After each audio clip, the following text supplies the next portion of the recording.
अदालत ने वारंट गिरफ्तारी जारी कर रखे हैं। अभी आपके साथ अहम खबर शेयर करेंगे। बलूचिस्तान हाई कोर्ट ने इमरान खान के वारंट गिरफ्तारी मुअत्तल कर दिए हैं।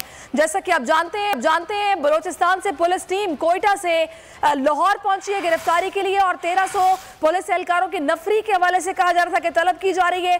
और अभी अहम खबर आ रही है, बलूचिस्तान हाई कोर्ट ने इमरान खान के वारंट गिरफ्तारी मुअत्तल कर दिए हैं। इमरान खान को अब गिरफ्तार जा सकता, वारंट गिरफ्तारी मुअत्तल कर दिए गए हैं।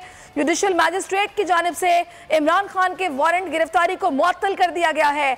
और आपको ये भी बता दें कि कोयटा से पुलिस की टीम जो कि लाहौर पहुंची है और मुआवनत कर रहे हैं लाहौर से जो अफसरान हैं, और 1300 पुलिस एहलकारों की नफरी को तलब किया गया था इमरान खान को गिरफ्तार करने के लिए। और अभी जस्टिस जहीरुद्दीन काकड़ ने फरीकैन को नोटिस भी जारी कर दिए और वारंट गिरफ्तारी मुअत्तल कर दिए गए। इमरान खान के वारंट गिरफ्तारी मुअत्तल कर